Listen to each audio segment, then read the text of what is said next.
Welcome to Transformative Principal, where I help you stop putting out fires and start leading. I am your host, Jethro Jones. You can follow me on Twitter at Jethro Jones.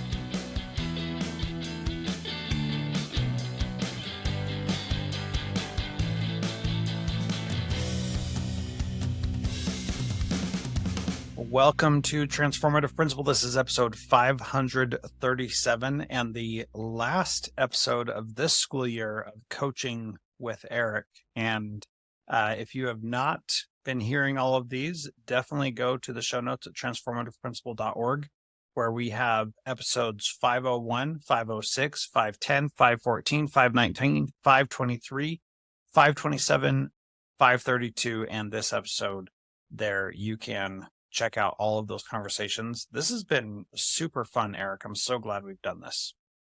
Yeah, that as you list those off, it seems like even more coaching sessions than we've done. That's a lot. It's been a lot. Yeah. I mean, I think that's pretty cool. And what a testament to you of your dedication and willingness and desire to get better and continue to improve, and I think that's awesome. So good for you. Yeah. Thank you. Thanks for being willing to do it and help me. Yeah, I think it's been a lot of fun, and we have decided that we are going to write a book together on this, which is pretty exciting also. So we'll see what comes of that. That I think is going to be the summer project, right? Yeah. I don't think it's going to happen in May, so maybe we can start that in June. Yeah. So, all right. So last time we talked about relationships with parents. Any follow-up that you want to chat with about from that? No, it was a fun episode though. I wish I would have brought the topic up sooner. But there'll be more opportunities down the road to use some of the things that we talked about as far as framing the conversation. Yeah. So I haven't had any real contentious ones as of late, but that's always good. I like that. Yeah. I was thinking, for a topic this week, you and I had mentioned a little bit, you've been focused on helping me, and the kind of the theme of the Transformative Principal podcast episodes I've done is helping new principals. But how about the topic of new teachers as we finish up the hiring season and think about what we need to have in place to help new teachers be successful in the fall? Yeah, I think that's a great idea, and definitely a good topic to talk about. So first of all, let's look back at your experiences as a principal, both here and in your previous district. What are some of the things that you have done that you feel like have been successful in helping new teachers enculturate into your school? I think every district does kind of the standard, the business office and the paperwork and payroll and benefits and how all the programs and login information works. So let's just skip that, because I think I guess it's important, but it's not what makes people stick around. And that's what I'm interested in. I think having the best thing that I've had in place, or that I've been a part of with new staff, is we had a thing called the New Teacher Academy, where we had in-house teachers come in and model and showcase and share practices from their classroom. So we would just take like our instructional framework, what we say is good teaching and learning in our district, and then we would bring in a current teacher, a returning teacher, which it was a nice perk to them, right? Because you get to come kind of be the model of, routines and procedures, or some other strategy, and we would pay them, a little extra for coming in and doing that. But I think that was a great system, because it helped new teachers see, not just read a list of what we want to see in classrooms, and then having the in-house people lead it gave them connections in the district. If they needed things or had questions, they knew, hey, I can go watch that teacher do this or email that teacher and share some resources. So I think that was pretty successful. We worked on this a lot in my last district, and one thing that seemed silly, but we started doing that made a huge difference is like day one with new teachers, first thing in the morning, we thought about like, what do they really want to know? It's not payroll and defensive driving classes online, and it's not instructional strategies. It's like, where's the printer? Where's my room? Where's the coffee machine? And we literally did like a half day around the building, the library, what doors kids come in and out of, where staff park, like just a real basic, like, welcome to the building. And they really appreciated that. Because I think once you answered those things and they knew where they were, they could focus more on the other stuff. That does seem like silly to think that you need to get that granular about like what door do kids come in. But those are things that people don't know and they take for granted once they do know. So the question to ask then is that a worthwhile use of your time when you have limited time with them? And is there a better way that you could get that information to them? What are your thoughts on that? Yeah, it's definitely not the best use of, like, if you only have one day with new teachers, you wouldn't want to spend a half day doing that. But I guess if nothing else, you could kind of make a list. And then as teachers trickled in the summer to get their keys, most of them aren't going to wait till that first day of contract time. You could take them on a quick little tour and share a list with them of where things are and, who do I go to if I need more paper or we need more of this.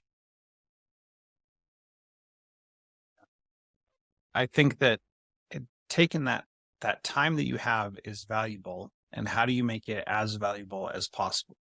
Because those things also, like the payroll and the login and how to access the tools, that's not what is going to make people stick around. And that's really what you're trying to get at here is how do we make it so that people feel a connection to the school and to the people here and want to stick around so that they're not just going to take whatever other job comes along, but they're going to feel like they're actually part of the community. Right. And what do they really need to be ready for the first day of school? Because you have to prioritize all the stuff that everybody wants to cover with new teachers, right? Yeah. That's a hard one because I think everybody who's involved thinks that, they need this before day one. But if you really think about like, what do they need to be ready for day one? Resources, curriculum, kind of a plan. Like if they're a brand new teacher, maybe some classroom management, Harry Wong stuff to set up routines and procedures. Because I've learned you can't just assume they know how to do that. Yeah. Yep. So I think that what you're getting at here is that truly every person's going to need their own thing. But if we can focus it down to what the specific things are that everybody needs, then we'll be in good shape. So as I'm hearing you talk, I'm hearing something that you're not specifically saying, and I might be putting words in your mouth because this is my own bias, but let me know if this is true or not. The first day of school, you want to be successful, but it's not the last day of school. You want them to come back multiple days, right? For the whole year. Not just the first contract day. That's right. And so you want them to have success and to feel like it's going to be successful. And you want to give them like just enough that they feel that, but not so much that they're overwhelmed. This is a hard balance. And what that keeps coming back to me is if they really understand the vision of what you're trying to do in your school, then they're probably going to be able to find success if they get what the vision is. Is that too simplistic? Do you think that that's like too basic and they need more than that? And please be honest. Don't tell me. No, I think that's the big picture. And all the other things that I've been listing are the small pieces of that. But here's my question to you. How do you do that? Let's say you have one day with new teachers outside of everybody else's contract time.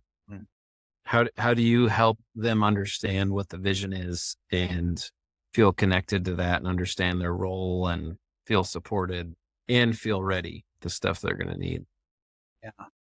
I think that is to me the real question, because if you just talk about vision and don't talk about any of the specifics, the brass tacks, the things they need to really be doing, then they're going to think that you're not helpful at all. If Mm-hmm. you only spend time on the practical aspects of it, then they're going to wonder what all this is for. Is this just another school? And some of them will be totally fine with that, but that doesn't necessarily mean that everybody will. And so I think it's about finding a balance between those things. So I have some ideas about that that that I'll share here, but I think that this is something that that everybody who's listening to this, you really need to take time and think about what it is that people actually need and not what you think they need, because there is a difference. For example, this is a tale as old as time, but it did actually happen to me. I got hired like a week and a half before school started. And um and so I could not attend all of the pre the pre-service training and stuff before school started, You're, because I was you're talking working as a teacher, right? Not a as a principal. teacher. Yes, Okay. as a teacher. And so I couldn't attend everything because I was working another job and just got the job, and so I had to take that little transition time. So what basically happened is I went in there at the end of one day, and the principal walked me in and said, "There are your books. Your mentor is in this classroom, and good luck. I got to go do something else." And like that happens way more often than any of us would like to admit. So we need to be more intentional than that. Now, I actually thrived in that situation because I didn't want anybody to tell me anything to do. I wanted to be able to figure it out for myself. So I had questions and I needed help, and I was not as good a teacher as I thought I was. But as much as I hated all those trainings in following years and what a waste of time they were for me, I was very grateful to not be burdened by any of that my first year.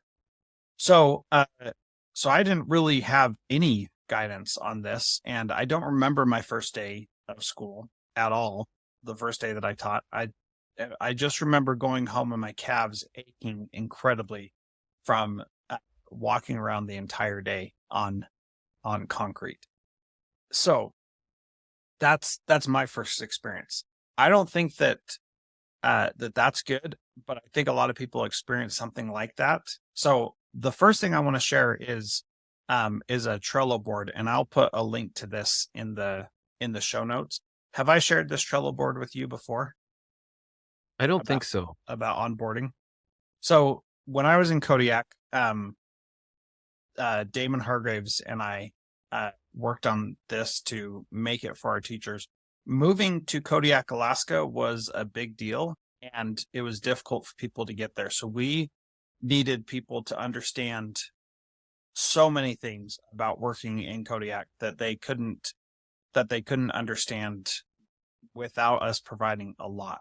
So one of the things that we did is we did a series of emails to them, and I'm showing Eric this Trello board right now, and if you click the link in the show notes at transformativeprincipal.org, you can look at this same thing and you can walk through it with us if you want. So what we did is we had a series of 10 emails going out to them that would explain all these different things about our school and where they were going to live. And we had a couple of things that were important. Number one, we wanted them to know about Kodiak itself and how it worked, what kinds of things they could understand, how they would get there, all that kind of stuff. So in each letter we sent, we would have something about life and something about work. And so we gave them these emails as a way for them to understand like what was really going on. So the first email's title is, "Yay, I'm part of Kodiak Middle School. Now what?" And then we would say, here's all this stuff. And oh, mine and Damon's cell phone numbers are in there. might want to adjust that. I'll do that. But anyway, there's links to our social media. There's links to the staff workday, things that happen, enrollment, all that kind of stuff, so that people could know what's going on. So we would send that.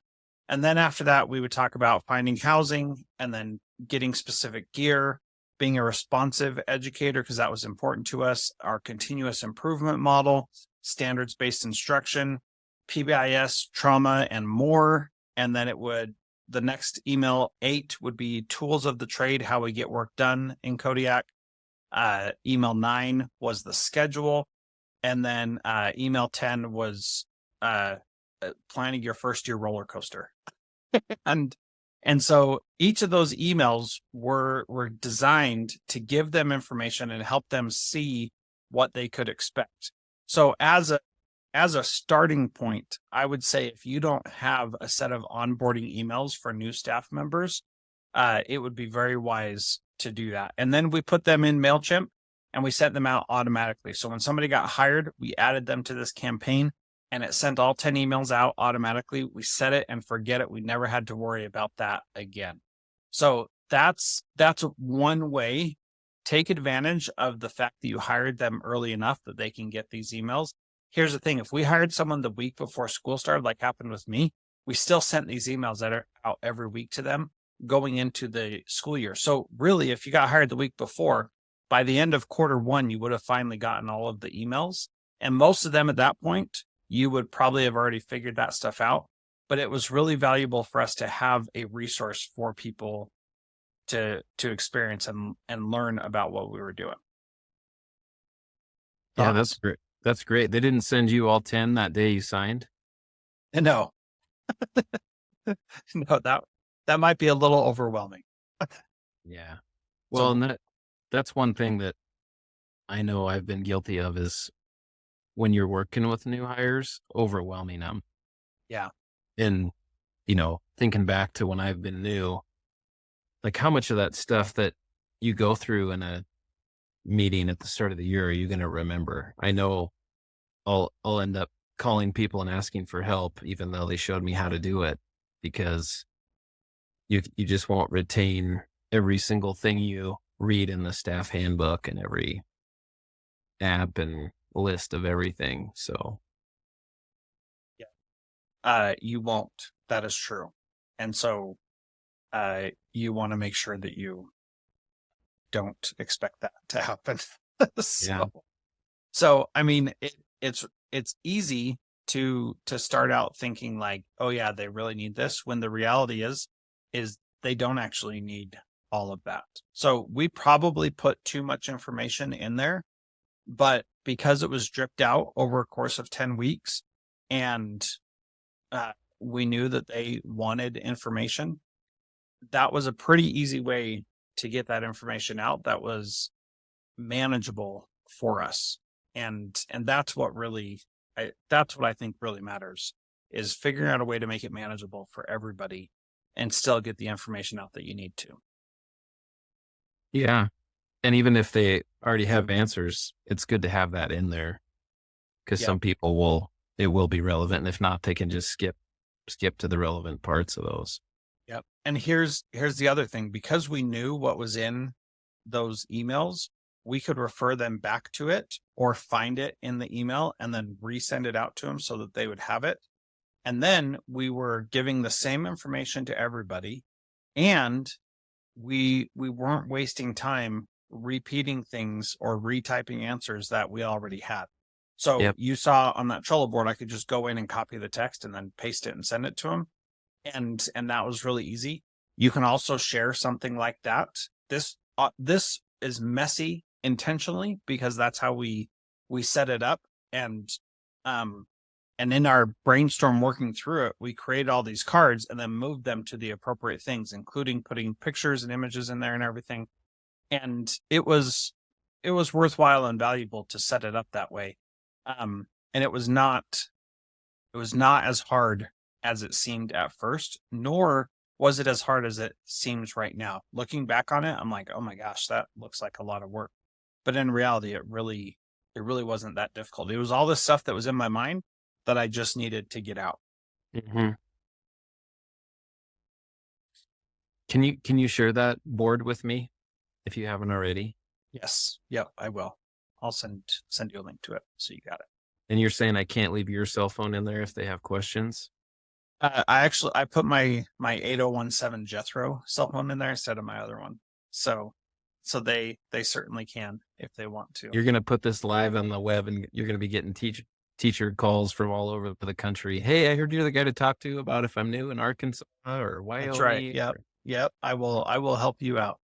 And yeah, since my phone number is 8017 Jethro, that's my public number.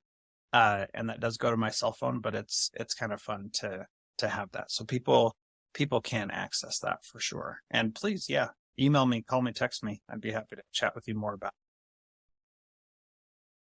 it. The other thing that I would say about this is that if you have a clear vision, so for example, after doing this in Kodiak, I went to Tana in Fairbanks, and I was so clear on what my vision was that I made it was so easy to talk to about people, because my vision was we do personalized learning for students, which means that every student, their learning is personalized to them rather than to a whole class. So my coaching to all new teachers was, you need to get to know your students the first 2 weeks of class. Nothing else matters. So don't worry about any curriculum type stuff. You just get to know your students. And then we also did things to set the whole school up for getting to know their students by doing different things the first 3 days of school as well. So kids didn't even get their schedule till the second or third day of school. And that was by design so that they would get to know each other, their teachers, and other people at school before they worried about what their classes were and who their teachers were, so that ideally, hopefully, they've got connections and relationships with people in their classes before they even know who those people are. So that was another thing that we did. We set up our school to be focused on providing support for everybody who is new, not just for the teachers, so that students understood what our vision was and what we were trying to do, and so that teachers understood as well. And then new teachers could kind of relax those first couple days because they're still not quite ready. And so we gave them a little bit more time to figure some things out. Can I ask you about mentoring with new teachers? Yeah. I've seen mentor systems that I think are overdone, like over formalized, and every other week meeting and doing book studies with your mentor and paying your veteran teachers a stipend to do all these hours with new teachers. And I don't think that has been real effective, because you're kind of trying to force a mentor-mentee relationship. But especially high schools, where teachers a lot of times are singletons and kind of just in a cave, it's hard to have a natural way for new teachers to make that connection and have a go-to colleague. So we're kind of ramping up some collaborative teams with our PLC work that I think is going to help, where they have a regular, weekly, at least, collaborative team they can meet with to share ideas and resources and help overcome some challenges. But what have you found effective with mentorship programs, not over formalized, but not just kind of hoping they find a connection? Yeah. So there need to be structures in place that give them a person to go to, but there shouldn't be requirements and things that force those things to happen. So what you ultimately want, and our problem in education is that we think that everything has to be the same for everybody, and it just doesn't. So we really should be personalizing the onboarding and the mentorship for each person individually. And that means that some things need to be really focused and structured. Number one, everyone should have a mentor that they can go to, and that person doesn't get to say, I'm too busy to help you right now.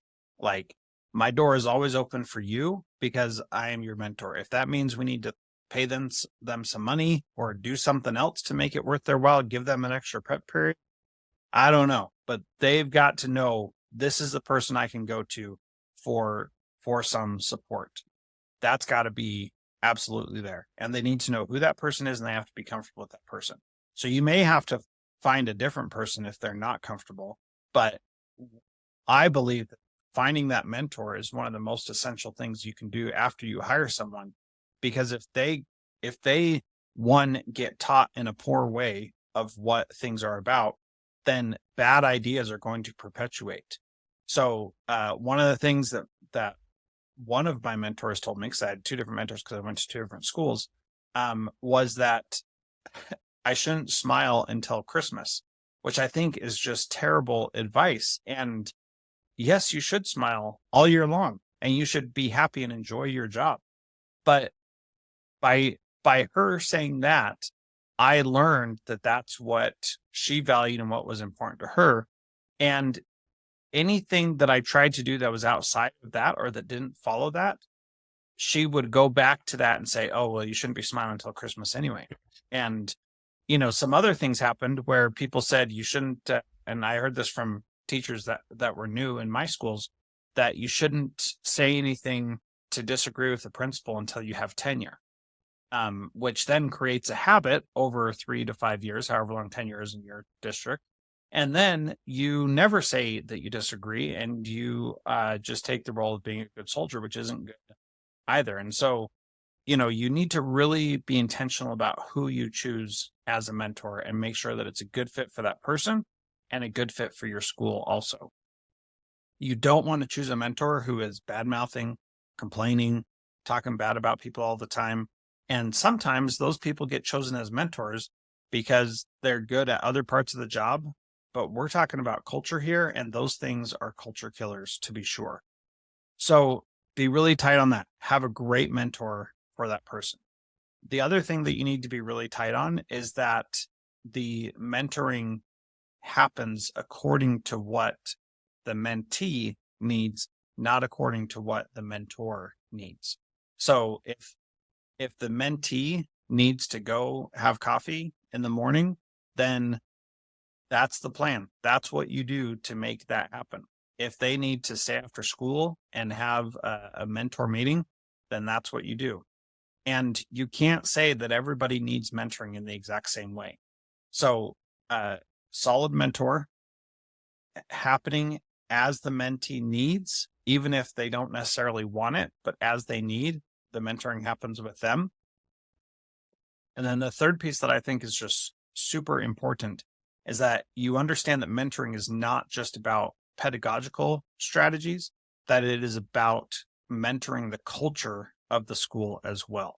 And if you take those three things and focus on those three things, I think that you're going to find success, and the rest of it can figure itself out. What are your thoughts on that? I like that. I think a lot of times when we set up mentors, it's like, well, who else is in that department? Put a new math teacher with the other math teacher, and that's the only option. And really, that's part of why it becomes pedagogy instead of everything else that the mentee needs. So I like that, just feeling like, you can get outside the box when you're trying to find the right person to mentor. I had heard some really interesting ideas. I don't know. We were at a training a couple weeks ago, and they mentioned inviting in your retired teacher population and doing like lunch with new teachers or coffee with new teachers. And I thought that was like a unique way to like help them build a connection. I don't know how much, they definitely wouldn't be doing pedagogy Yeah. or technology or anything like that. But we have a lot of retired teachers here that don't want to come back and sub or don't want to, work regularly. But that might be something that we said, hey, come in once a week if you can on a lunch period. And they had mentioned the importance of making sure new teachers have someone to eat lunch with, not just like teacher's lounge, which we all know can be a bad place sometimes to eat lunch. Yeah. I got funny stories about that. Oh boy. We go on for a while, but we won't today. But Ask me in person about a good teacher's lounge story. Okay. The thing that I like about bringing in retired folks is that they have experience and hindsight, and they're done, so they don't really have a dog in the fight anymore. And so I think that if that person is a good person to be a mentor, going back to the things that we already talked about, then that can be a really powerful thing. If they were somebody who was just dying to get out and hated their last 5 years, you don't want that to happen. But if there's somebody who was like energized and engaged, for example, Kathy Kreutzer, I can't help but bring her up every time I think about a teacher retiring. She was ready to retire, and she was a third grade teacher at a Title I school. She'd put in her years. She had done a great job. And she said, instead of retiring, she said she wanted to come back one more year and try the new curriculum that we were adopting.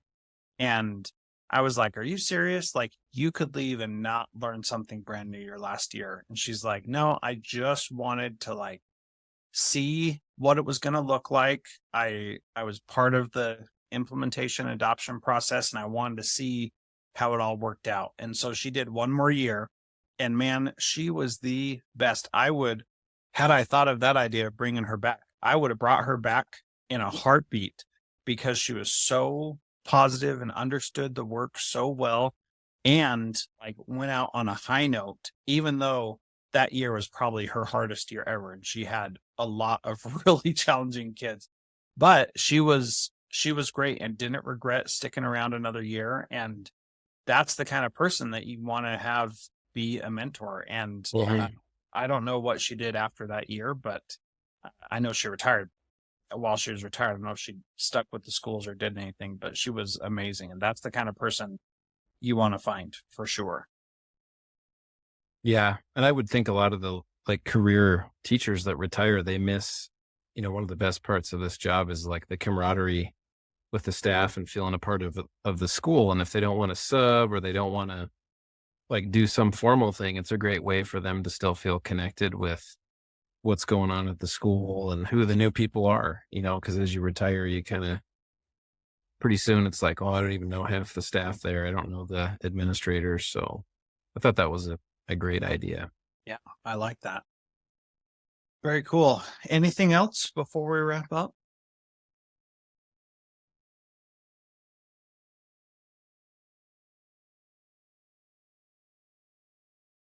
Good timing. I think we froze. We'll just cut that out. Are we back? And here we go. All right, we back? Yeah. You were frozen.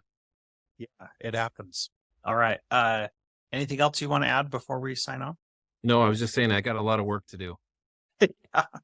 So no new topics for a couple weeks, although this will be our last one of the school year. That's right. Yep. So principal coaching in June and July would be fishing techniques. So if you want to do those, maybe we'll put them on a different podcast. I like it. That sounds pretty good. All right. Thanks, Eric. Have a good one. Thanks. You too. See you, Jethro.